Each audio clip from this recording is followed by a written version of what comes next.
Sejarah singkat Candi Agung. Assalamualaikum warahmatullahi wabarakatuh. Kali ini kita akan membahas sedikit tentang Candi Agung Amuntai, candi Hindu yang berada di Kalsel, Kabupaten HSU, Kecamatan Amuntai Tengah, Desa Sungai Malang.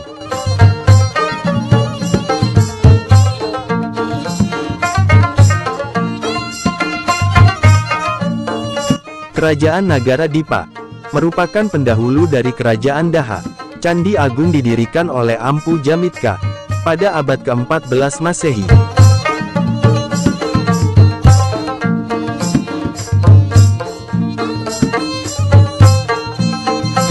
Menurut Hikayat Banjar, Empu Djamitra seorang yang berasal dari Keling yang melakukan perjalanan laut menuju Pulau Hujung Tanah.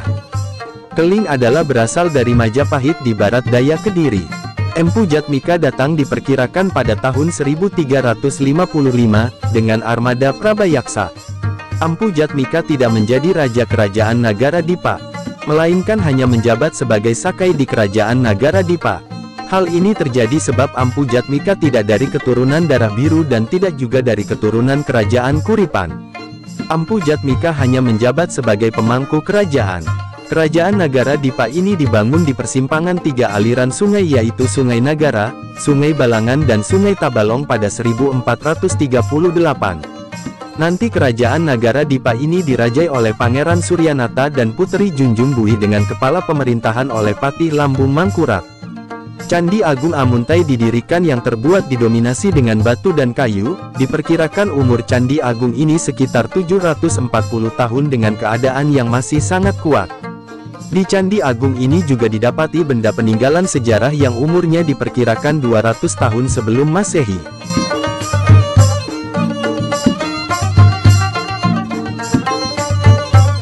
Hikayat Banjar diwasiatkan secara lisan yang saat ini masih dipercayai oleh sebagian masyarakat di Banjar.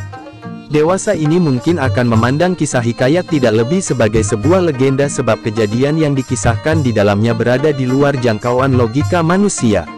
Namun kenyataannya, Hikayat Banjar ini didapatkan informasi dan penjelasan tentang adanya Candi Agung di Amuntai dan Candi Laras di Margasari Rantau, yang tentu menjadi sejarah berharga sebagai tumpuan untuk melakukan pengamatan atau penelitian pada kedua candi itu.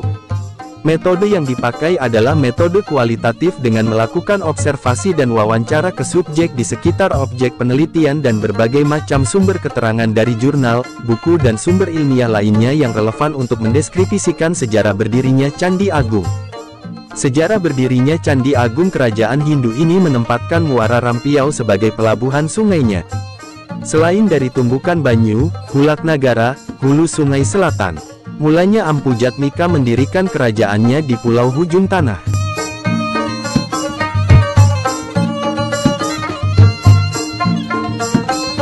Dalam Hikayat Banjar dan Tutur Candi, banyak pedagang tiba ke pelabuhan Nagara Dipa, yaitu dari Jawa, Jambi, Palembang, Cina, Makassar dan lain-lain.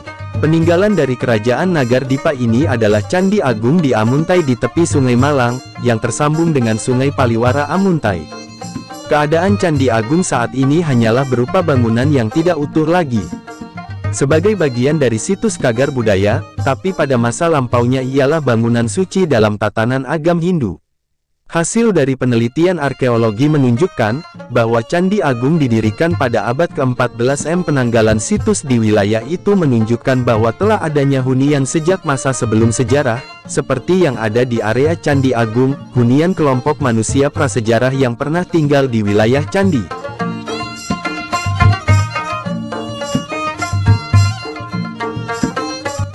Usman 1989 memberikan hipotesanya tentang asal-muasal kerajaan Nagara Dipa di Kalimantan Selatan. Ia memberikan pendapat, dalam abad ke-13 terjadi peperangan ganter antara Ken Angrok dengan Raja Kertajaya tahun 1222. Ken Angrok merupakan tokoh dalam kalangan dunia bawah yang berhasil membunuh Tunggul Amatung dan memperistri Ken Dedes, lalu ambisinya diteruskan hingga mengalahkan Kertajaya dalam peperangan tersebut. Kertajaya tewas, kemudian pengikutnya melarikan diri ke Kalimantan. Jadi inilah imigran para bangsawan Jawa yang mendirikan kerajaan Nagara Dipa di Amuntai yang juga membangun candi yang dikenal sebagai Candi Agung. Dari hipotesa itu tentu memerlukan kajian dari perspektif Perang Ganter tahun 1222 yang terjadi di Jawa Timur.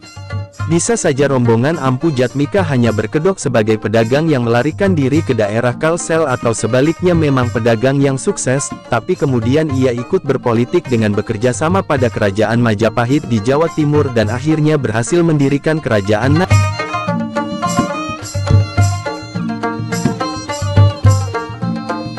Asal terbentuknya kerajaan Nagara-Dipa, seperti yang disebutkan dalam Tutur Candi dan Hikayat Banjar, pendiri kerajaan memiliki kehidupan ekonomi sebagai pedagang. Dalam Tutur Candi diceritakan bahwa Ampu Jatmika sebagai pendiri kerajaan Nagara-Dipa ialah seorang saudagar keling bernama Jantam. Adapun dalam Hikayat Banjar dikatakan pula Ampu Jatmika ialah seorang saudagar keling bernama Mangkubumi. Sebelum lahirnya kerajaan Nagara-Dipa maka terlebih dahulu adanya kerajaan Kahuripan, yang merupakan kerajaan yang lebih dahulu berdiri sebelum kerajaan Nagara-Dipa berdiri. Sebab raja kerajaan Kuripan sendiri sangat mengasihi Ampu Jatmika seperti keluarga sendiri dan sesudah Ampu Jatmika sudah tua dia mangkat yang kemudian seluruh wilayah kerajaan Kuripan dinamakan sebagai kerajaan Nagara-Dipa, yakni dalam wilayah yang dihuni oleh Ampu Jatmika Suryadika, 1984. Menurut Tutur Candi, kerajaan Nagara-Dipa mulanya ibu kotanya ada di Candi Laras Margasari Rantau, dekat Sungai Bahan.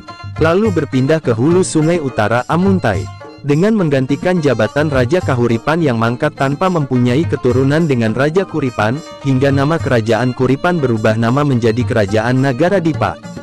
Cerita yang dikisahkan dalam Hikayat Banjar, suatu perjalanan perlayaran yang dilakukan Ampu Jatmika dengan armada Prabayaksa. Ampu Jatmika adalah orang yang berasal dari Keling yang sebelum ia pergi, ia dipesani oleh orang tuanya supaya dia harus berlabuh di suatu daerah yang bersuhu panas dan lalu Ampu Jatmika berdiam di Amuntai sebab suhunya dirasa sesuai dengan wasiat atau pesan tersebut. Ampu Jatmika memandang dirinya hanya seorang pedagang dan tidak keturunan raja.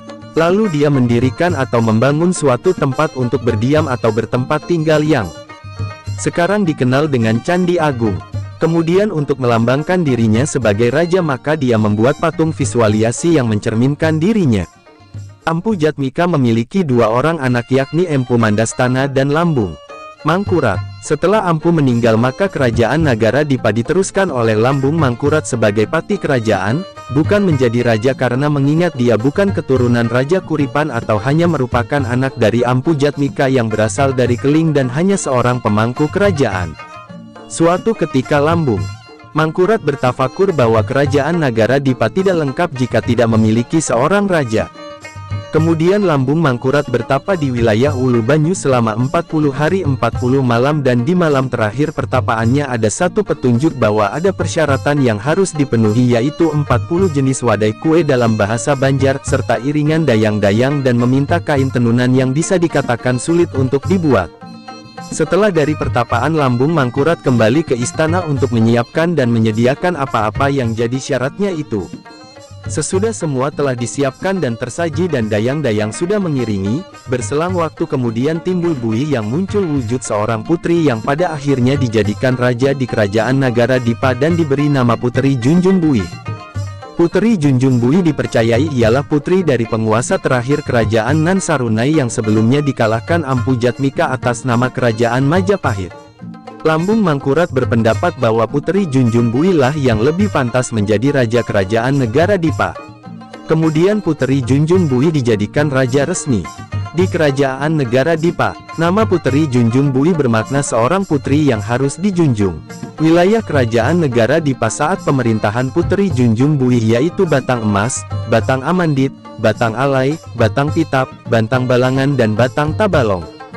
Ampu Jatmika memiliki dua orang putra yaitu Lambung Mangkurat dan Ampu Mandastana. Ampu Mandastana juga memiliki dua orang putra yakni Bambang Patmaraga dan Bambang Sukmaraga.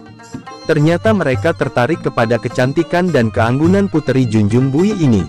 Lambung Mangkurat merasa kedua ponakannya ini tidak sesuai dengan Puteri Junjung Buih, lalu ia membunuh kedua keponakannya di danau sekitar kerajaan hingga kini disebut dengan Luhuk Badang Sanak, atau juga Telaga Darah yang bisa dilihat di Candi Agung Amuntai. Perkawinan Puteri Junjun Bui dan Pangeran Suryanata mendeskripsikan bersatunya kebudayaan lokal dengan Jawa Hindu. Pangeran Suryanata ialah seorang keturunan raja dari Majapahit, sedangkan Puteri Junjun Bui kemungkinan merupakan anak kepala suku. Kemudian keturunan Lambung Mangkurat dan Pangeran Suryanata. Inilah yang akan menjadi raja-raja berikutnya di Kerajaan Nagara Dipa.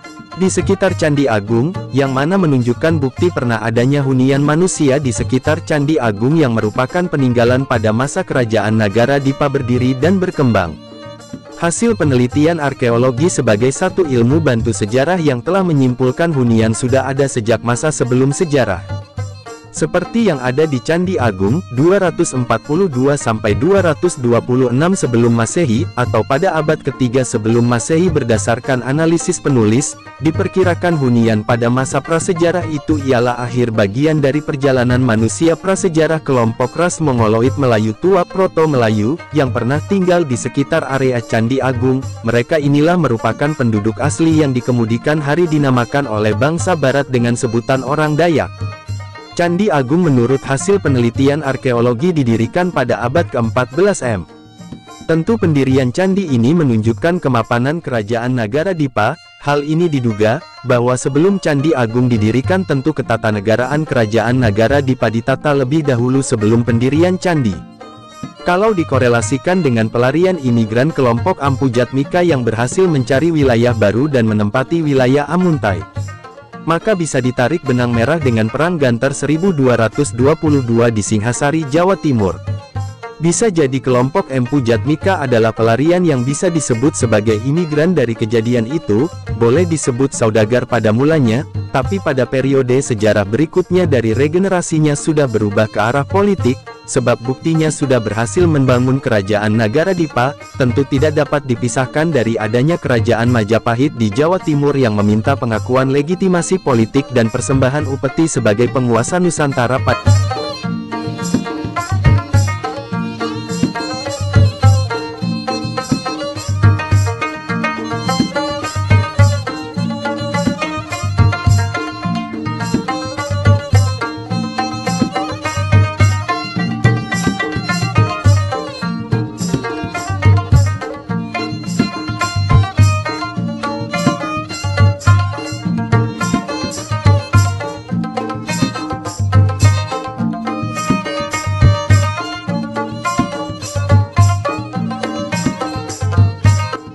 Demikian video kita kali ini, jangan lupa like dan subscribe channel Chairul Ampah.